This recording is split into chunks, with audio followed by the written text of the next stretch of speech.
Everything is fine just as it is. Where do you find this? How do you find this? What's the sense of that? Everything is fine just as it is.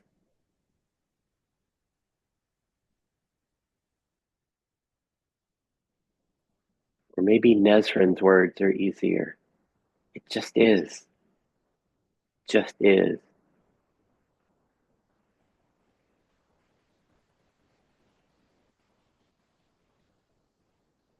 What flavor do you find? What quality of self, of beingness do you find here? Or to use for Zoe, it's the yes, just the yes. For Inga, it's just the beingness that's here. Or Raymond, it's the flow.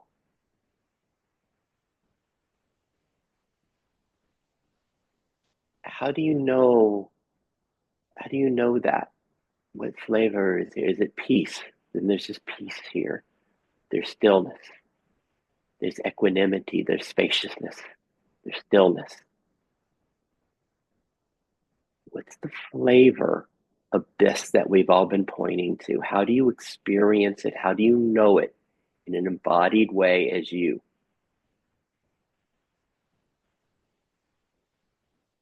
Or Sally's word, home. What is this home? Is it peace? Is it flow? Spaciousness? Love? What's your word? What's your word for this?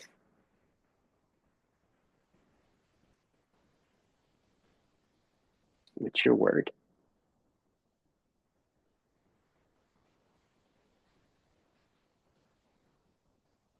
I think my word is slow. Slow. Yes. Slow. I just What's slow. so as we hear this word slow, what's your word? And we'll go around and hear from everybody in a few minutes to get like, what's your word for this? It's slow. And then we've been working with the contrast, the yes, but the parts that come up and want the resistance. From here, can all of that be included? Back to the infinite hot tub, the Rumi's guest house, this spaciousness, this love that we are, as we notice our buts that come up, our thoughts that come up. Oh, how much longer is Sid going to do this little dive? Where are we going to go today? Oh, what am I having? What am I eating later today? What do I need to do? Oh, my body hurts. Whatever thoughts are coming up, can you find that this beingness, this just is, this home, this yes, this flow, this being, this love, that it doesn't resist what's arising. It doesn't resist the foreground. It doesn't resist the thoughts. See what you find here. Can you find an absence of resistance from self? From this, in Sally's words, everything is fine just as it is. It just is. What's the feel of that? Can you find, if there's no resistance there, can you find that it just welcomes what is, what arises? That it truly is always yes.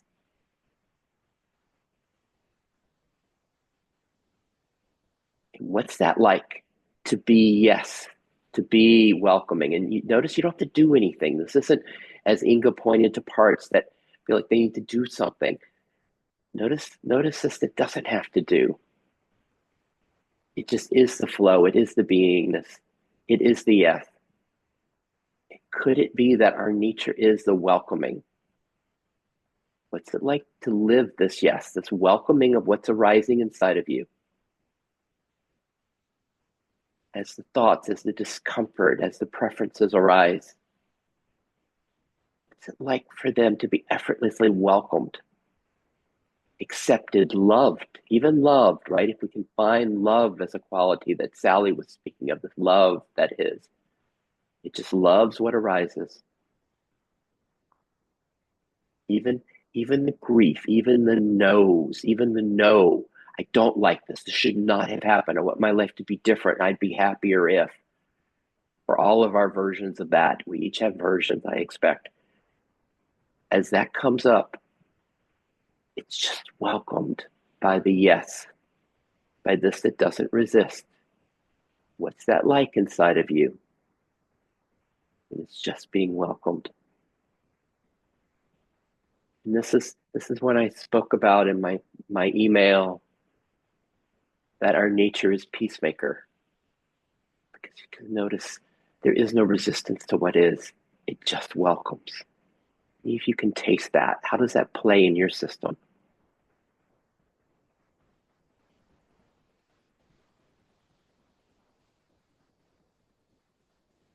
And then we're almost done. And just to go back to kind of the spirit of some of what Raymond was pointing to when he points to Rumi and some of these spiritual teachers, they just make a little move from this. It's just a little move from what we're playing with from the welcoming. In the sense of welcoming, there can be a noticing that the resistance, the no's, are not really different than the yes, than the love. Just like what Sally was speaking of, it's all love. See if you can glimpse that even gosh, what am I having for lunch? Or I screwed up, or I don't like it this way. Life shouldn't be. That even that is of this love, of this beingness, of this just is, this, of this flow. And if you can't find it, fine too. The welcoming takes us to the same place.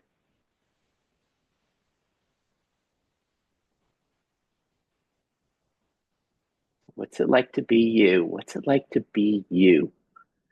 And if you have parts that are like, no, I need to get what Nezrin was speaking about or what Sally was speaking about, just notice those are the parts.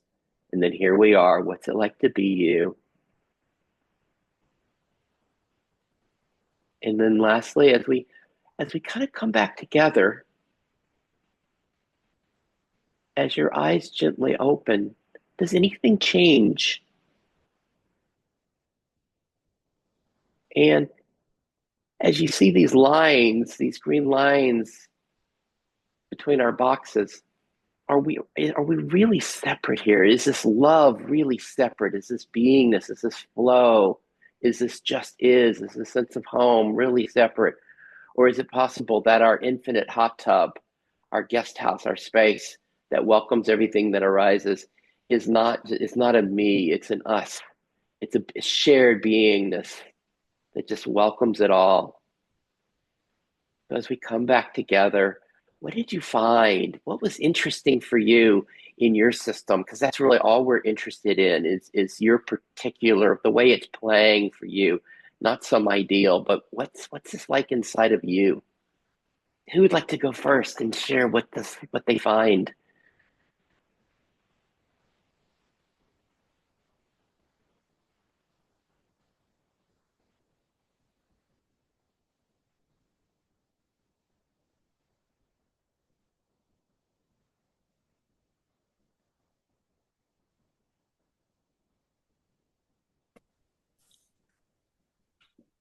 Yeah, Raymond? I was patiently waiting to give someone else a shot. um, what I experienced all the way through you talking, said, and at some point when Sally was speaking as well, and particularly when Sally mentioned particles in relation to her son. So my experience there was I closed my eyes, and it's a combination of experientially like white noise and light. Okay, it's just like white noise and light. And so no content gets into that light and that at that point. It might be, and because it's almost like I'm able to suck my attention right back inside, so it's not popped out anywhere, with its little eyes looking up here or over there or this. So even if there's content there, I'm not paying attention to it. So, and in that experience as well, and you know this in IFS terms, I'm sure, said the blending and the merging. So what happens to me there, and that's why I mentioned the word particle. And I'm not saying I become the light. I am the light. I don't need to become that. I am made of love and light. I'm shining right now through this body, through these eyes. And I'm invisible. You can only see me because I'm in this body.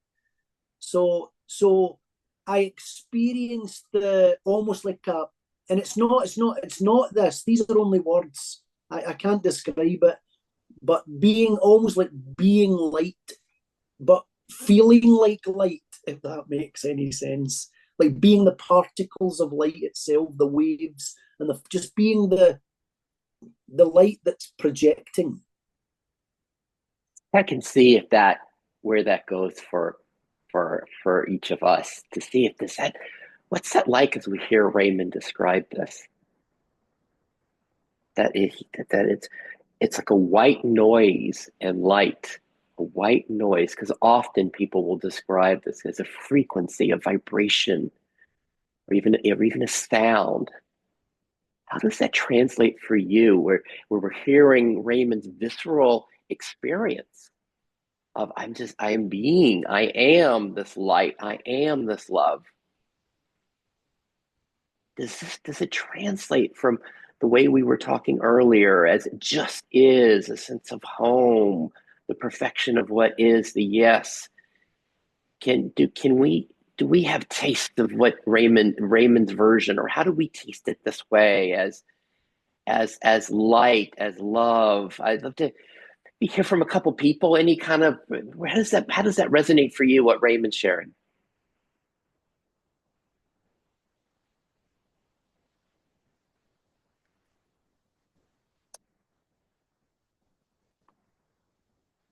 I'll speak. Um, yeah, when you said shining through the eyes, yeah, I look in my eyes and I see love and I see light and I am light. And I think I didn't know that. Well, I thought I knew, but I didn't know that. And now I know it. And yeah, I just have a longing that, I'm glad I'm not too young. I'm glad that I don't have too many years left on this earth, that I will have my son come and get me. And when he returns, it will just be amazing. I know it will be amazing. So I have no fear. I don't have fear. And I lived in fear before. So I just feel I've been given a massive gift, but it's also not a gift, if you know what I mean. It's like you have to. I just think it's love because it hurts, but it's also beautiful. And yeah. Thank you. Thank you. What's this like for us as we hear Sally speak of looking in her eyes and seeing love and light? And what's the relation to fear? When we know she said, I know it. I know myself as this love and light. And we hear Raymond speak of that too. What's that like for us? Anything, Inga, Nezrin, Zoe, on this one before we move to another person? Anything?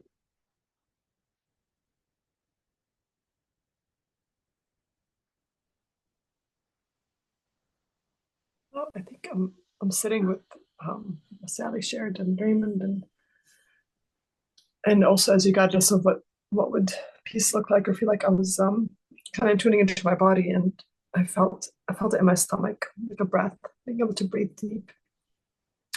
But then also when Sally was talking, and she talked about how she has a part of her son with her, what came to me was, when you deliver the baby with the placenta, the baby's cells do go into your bloodstream.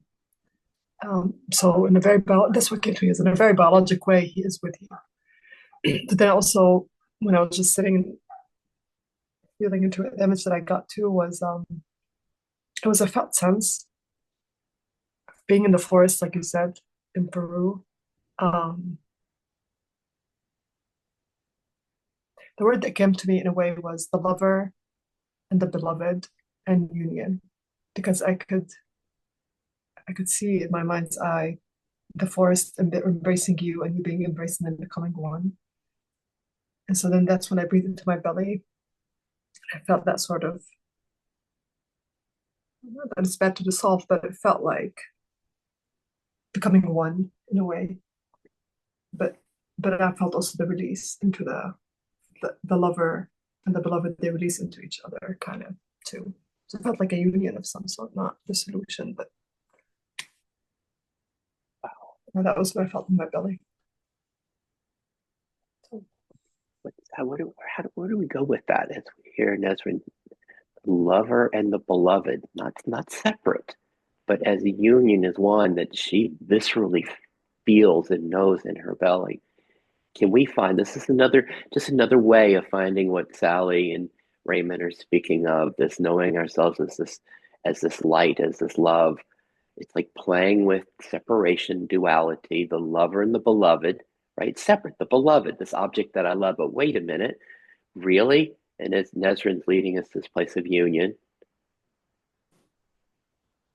And then I have some reluctance speaking to this, but as Sally spoke of this idea of death as a homecoming, as finally I would be returning to connection with her son.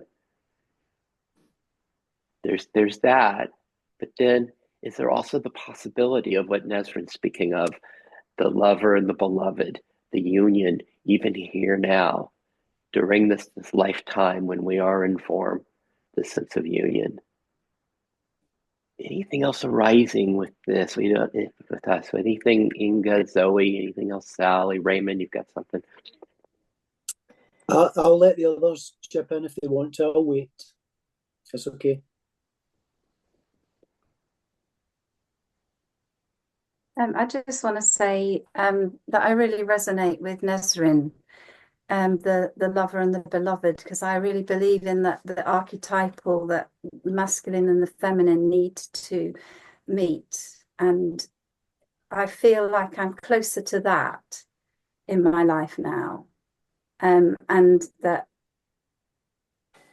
yeah, that's really beautiful. And it really helped for me to hear her put that into words for me. Yeah. Thank you. Anything, Inga, Zoe, get Raymond. I'd like to share one thing, that came up. This, you said, Sally, you're like, your son is. I can't really paraphrase, use the same words, but like he's with you. What I've seen is,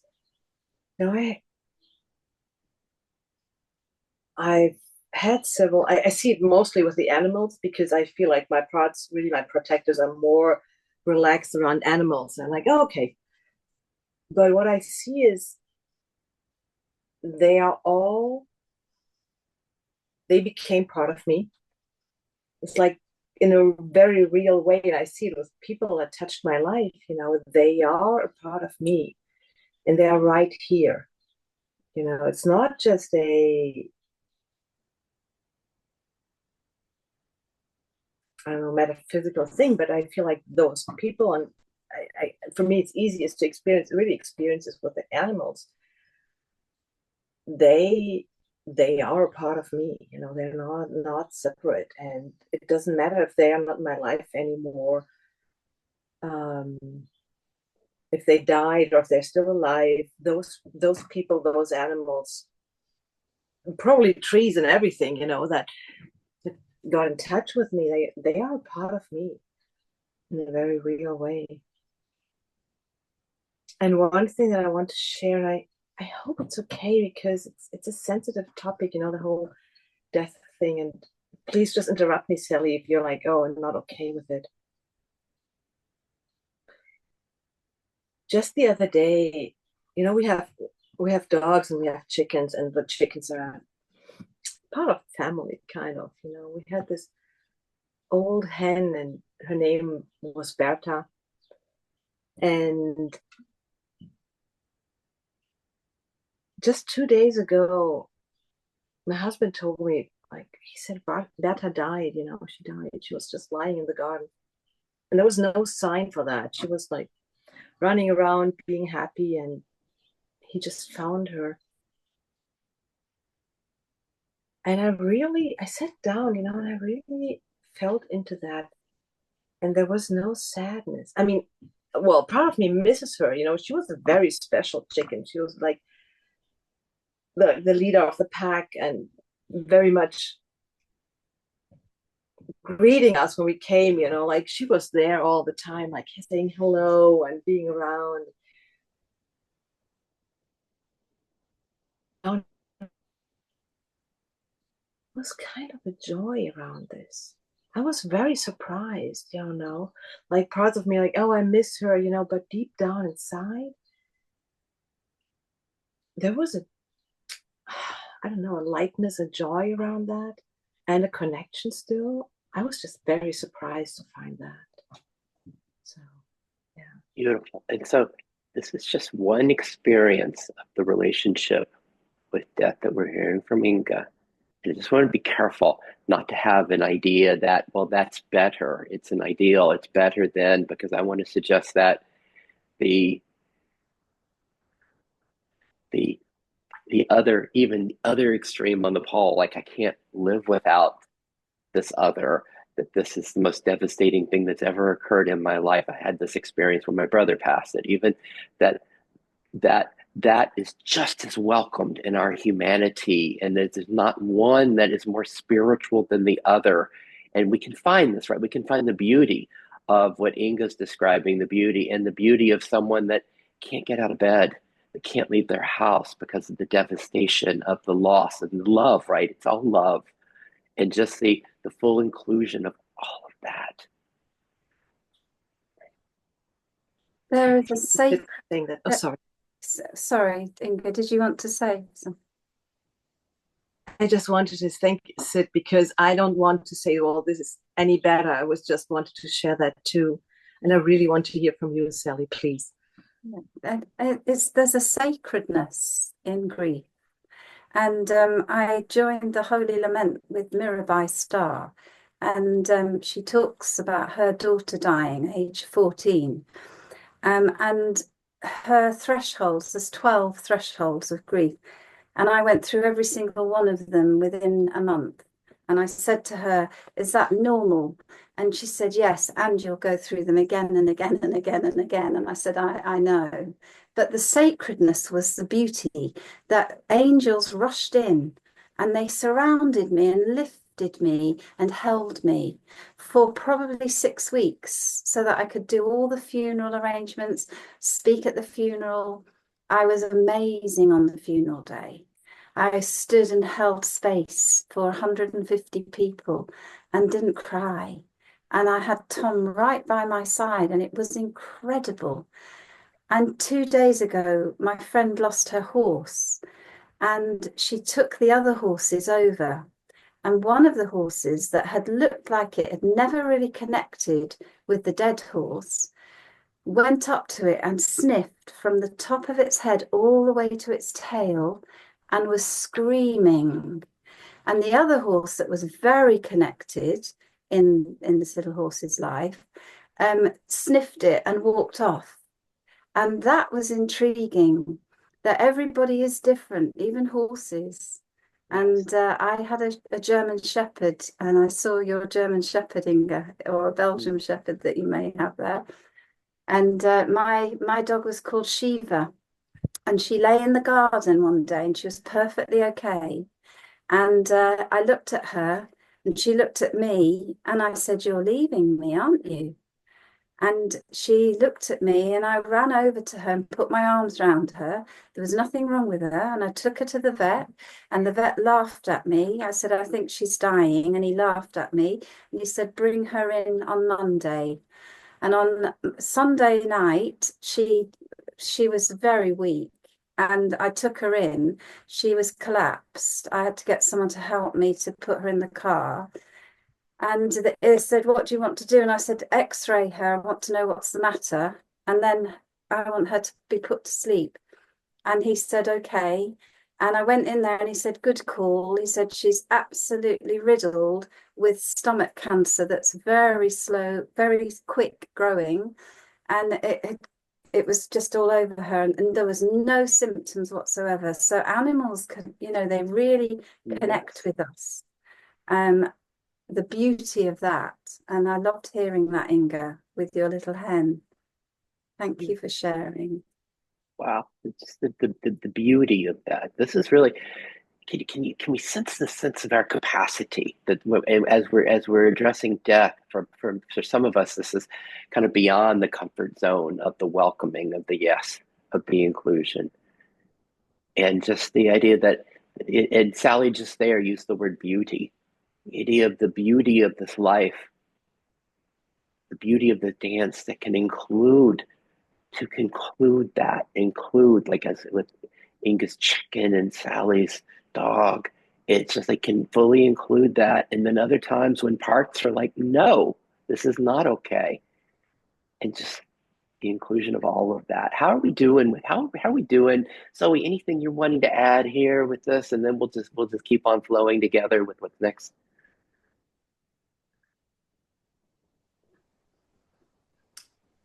Yeah, I'm happy to share what's been brewing in me.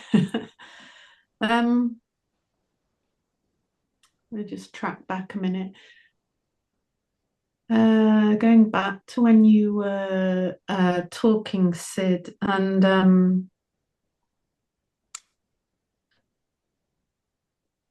yeah, what I was kind of noticing was that there was lots of change in my body. So I was aware of, kind of all these muscles in my neck here were all kind of relaxing as you were talking. And I was kind of, I was like physically letting go of a lot of tension in my body. And at the same time, I was actually kind of like squirming in my chair because I have a damaged knee, and it's really painful. So I was kind of squirming with it. So there was kind of that going on, but then there was the releasing, and then I can't remember who said what, but then, the word love coming up, and accepting it, and the word particle, and I am love, and so I saw all my like cells, like particles of love, and they kind of like started flowing through my body down to my knee.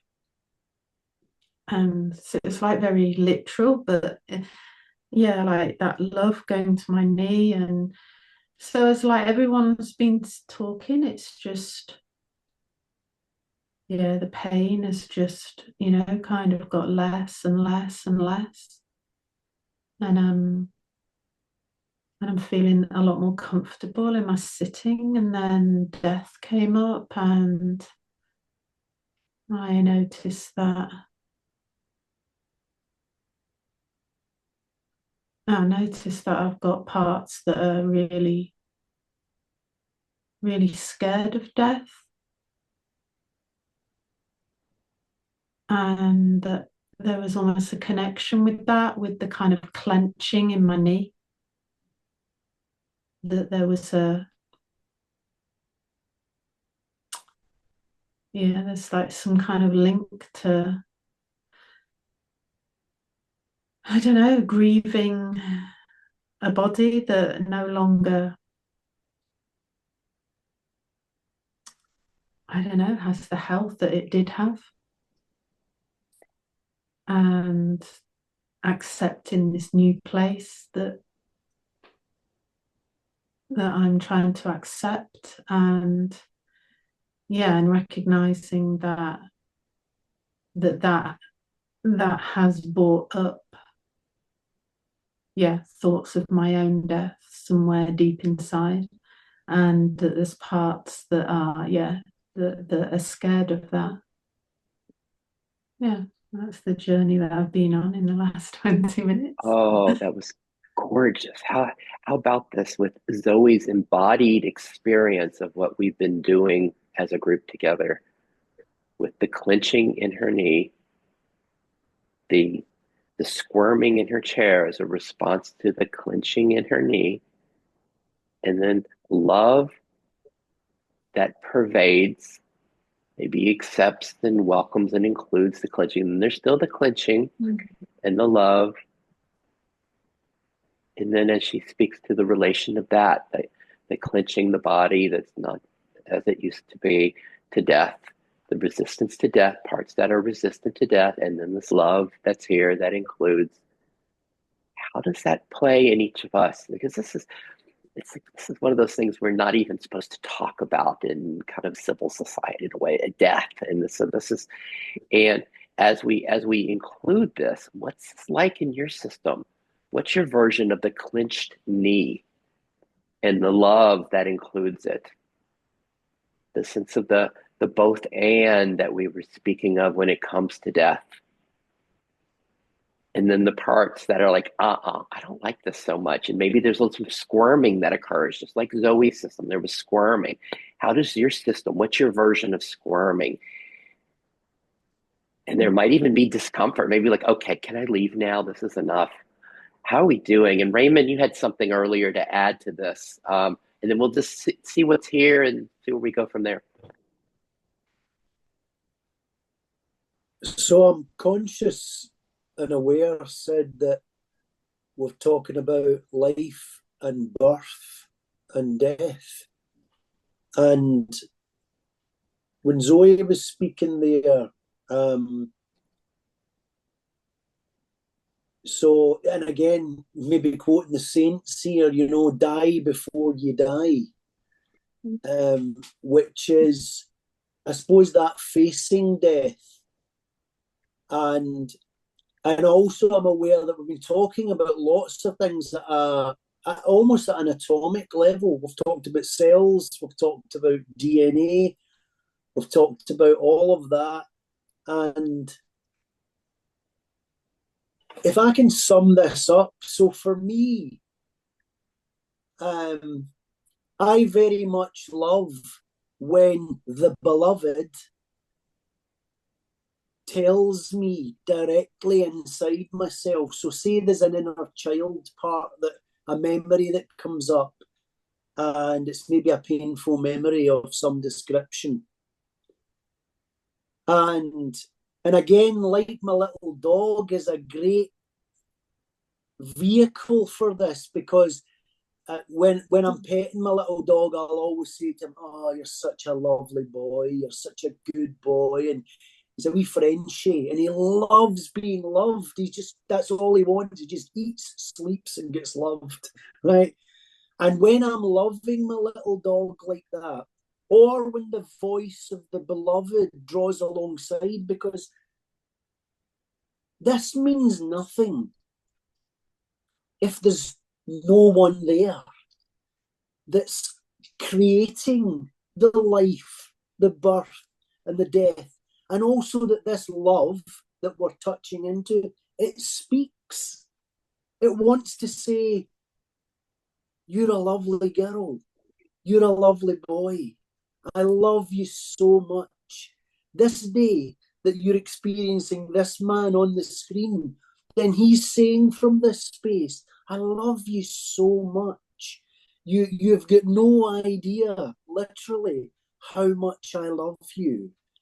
And this facing of death at a cellular, atomic, quantum physics level, we're not going to disappear. We're just going to change form. I don't know what that is. But so there really is no finality of disappearing in some sense, because this what we are doesn't disappear. It never disappears. It'll just change into something else. Yeah. So I like that. That's my final word on that, Sid, is I think love creates grief so that it can love grief. Just like what Sally described, love creates pain so that it can heal pain. Because there's something about the coming and the going, the up and the down, the left and the right, the love and the pain, and there being no mistake there. If there was nothing that needed loved, then what would love do? Beautiful. Thank you. So what's it like as we hear Raymond say that? How did that go? How did that go in your system? Were there some parts like, well, so we've been on for an hour. I've overloaded so much. How can I, and when Raymond says a line like death, it's just a change of form. It's not a problem, it's just a change of form.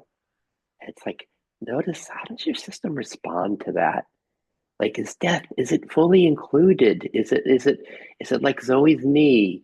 There's some resistance. I don't like God, and then there's a love that comes. What's the relationship of this death, of this change of form, or whatever, however your system makes sense of it? What's your relation to it? And this expression of love, as Raymond describes his relationship with his dog Rumi, and it just loves it, and how Rumi loves being loved. How's this all playing? And Nesrin, you're our new special guest, and we feel like we haven't gotten to hear so much from you today. Is there anything you'd like to share about what's coming up, or perhaps even how the dive was for you and your system? How's it going? And you're also welcome to pass. This is just playtime. We're all in the backyard after school playing around, so nothing serious.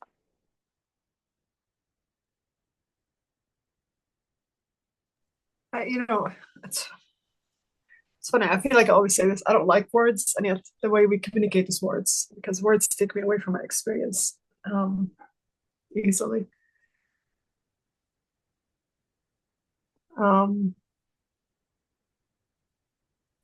What Raymond was talking about, the love and the pain.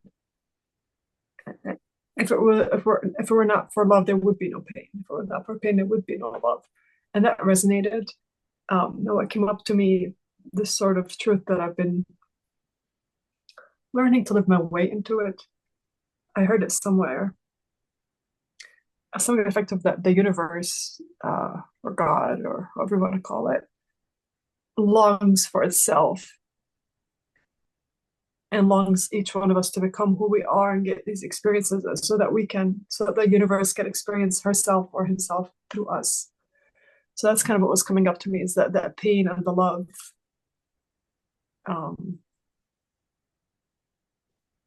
The big universe wanting to hear my experience, to be brought back into it. I feel like I'm today dancing with this lover and beloved in a way. But underneath that is that sort of non-duality. And also listening to Zoe about the body and how the body changes.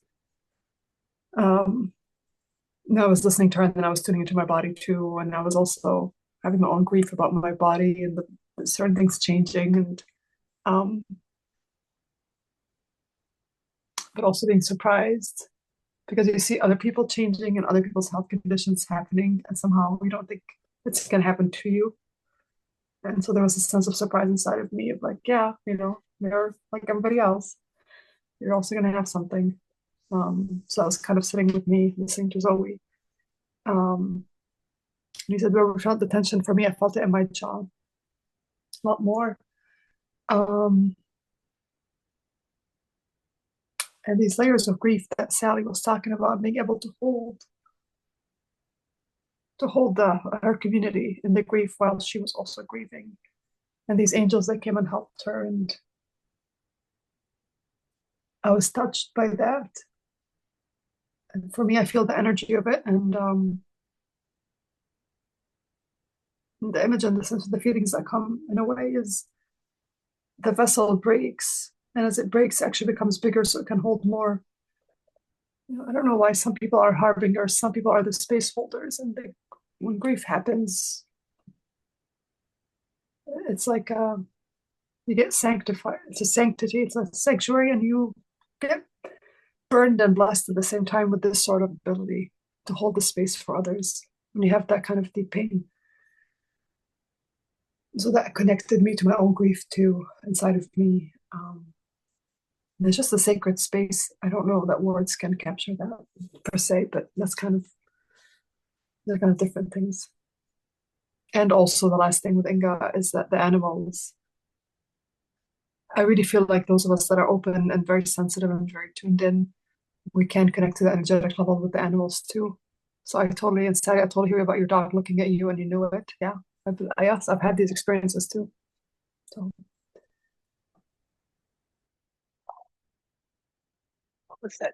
What was that like to notice how you've touched and inspired Nesrin, how she mentioned each of us, each of our sharings, and how they resonated and went through her system.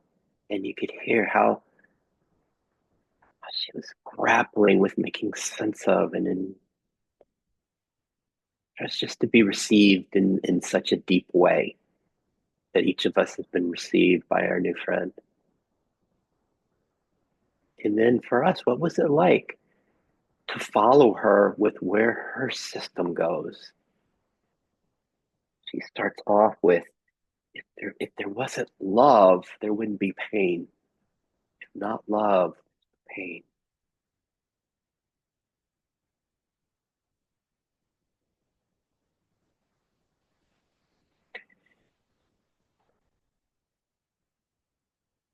Then she speaks of this lover and the beloved, this relationship between kind of subject and object, this dance, and then the glimpsing of the union, the oneness in that, the one, they call it the one taste, times in Buddhism. This lover and beloved.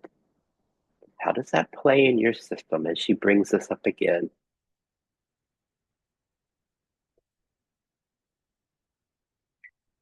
And she speaks of the difficulties that friends are having in their bodies, that others are having with aging, and that there's the parts that want to make it, oh, that's about them, that's their bodies, mine, I don't have this. And then the sense of really including that, including Zoe's knees, Joey's knee, Nesrin's jaw. It's like, again, capacity, the suffering of this human experience, how much of it can be included. As Nesrin speaks of, the vessel just breaks open. It breaks open as perhaps as we follow Sally's experience, where Sally took us with the grief. It just breaks us open. We've all had our experiences of being broken open. How much do we allow that to occur? And then how much can we include in this sacredness that Nesrin points to? How much can be included of this human experience?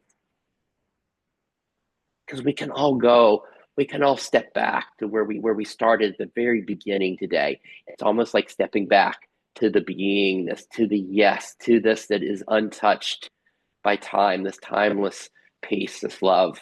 We can step back to that. And that's part of what we do here in this dance. We become intimate with this that's untouched. This in IFS terms that Dick describes, this that can't be enhanced or diminished. This that just is, this fulfillment that we are. But then there's what Nesrin's pointing us to, the vessel breaking open, just to include all of our humanity, all of the suffering, all the difficulties that occur in these bodies, the griefs that are occurring for all of us, the, oh, my back, oh, my knee.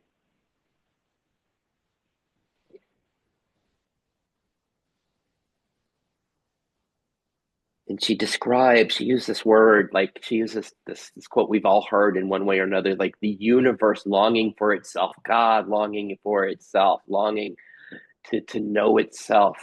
Or Rumi has a quote about this. It's like he's like, maybe, but it's like it's a longing to know ourselves.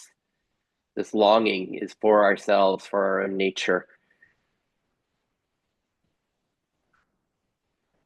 Anything else to add, Nezrin? I got a little. It was just so. I don't know how well I did. There was so much that you shared that I was just trying to celebrate. And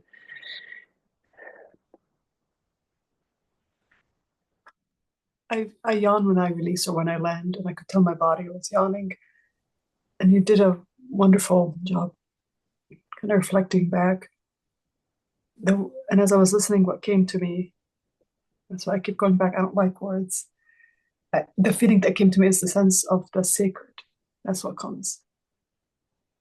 And that's something that in general, I tend to easily somehow drop in or tap or feel into with that sacredness. So that's kind of what was coming up to me underneath all that, the sacredness of it all, the sacredness of, life. I feel like it's kind of is what we're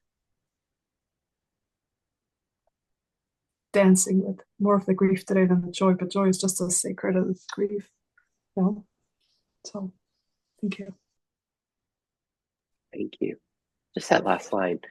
Joy is just as sacred as grief, or grief is just as sacred as joy. All of it. What's it like when we really dance with all of it? And there's not a resistance to it. There's just we're dancing with all of it. We've got like 17 minutes left. Where do we want to go? What's bubbling? Raymond's got something. I'm going to have to go now, Sid, but just when Nezrin shared that, inside myself, so I'm going to just express it. So I was like, what we need is a great big melting pot, right? So I felt that joy, that immediate sense of joy. And I've got right there, I've got a slow cooker on right where my finger is, cooking a lamb dal at the moment that I'm going to eat tonight. And that's the sense I have of today for myself. No special persons, everyone's beautiful, everyone contributes, and even the silence contributes massively.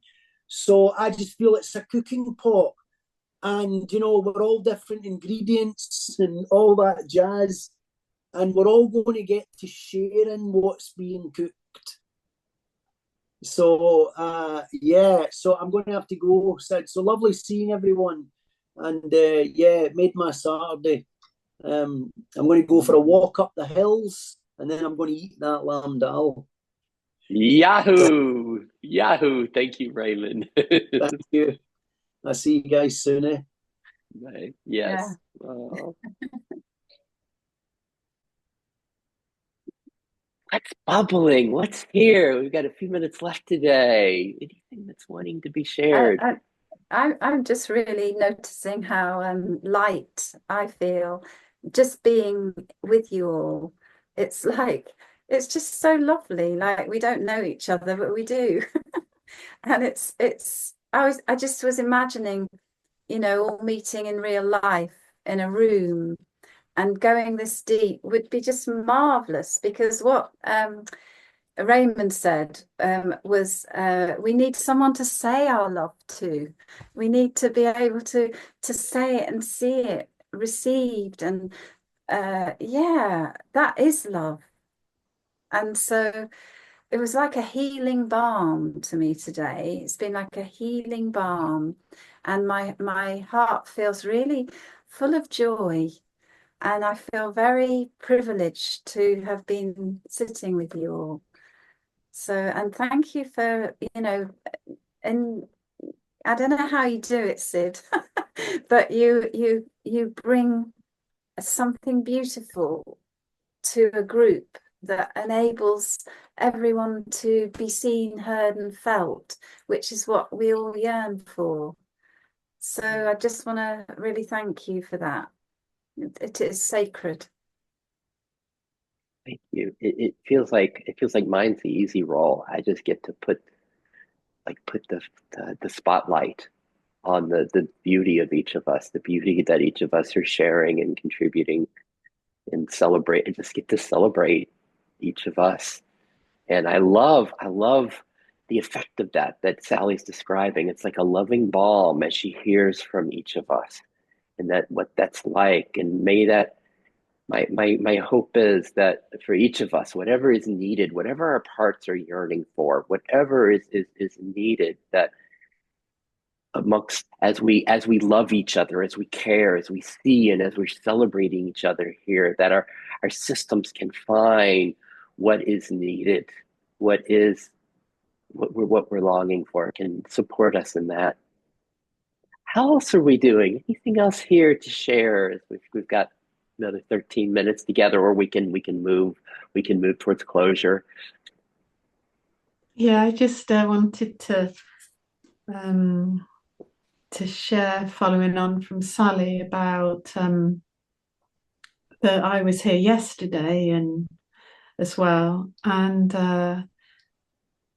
yeah, just the difference in how I was, kind of showing up before our get together, and then how I was afterwards, and where there was just so much peace, in my system, and that my parts, experienced, being seen and heard, and just how healing that is. And yeah, I felt healing after yesterday's session, and that's kind of carried on through today as well. And it's just been really rich again, and really just feels so real. Yeah. And I'm able to be so real. And then because I'm, inspired by seeing other people being real, and it just all becomes so real in a ways that I kind of don't really experience in other places. And yeah, and just to finish by kind of saying that, in the spaciousness and the peace, there's just there's it is a mystery that, for me, there's something beyond the words going on, the mystery that is just weaving through us as we, express ourselves. There's something there that actually I can't touch or give words to, but that's the realest thing here. And yeah, so thank you, everybody. And yeah, thank you, Sid.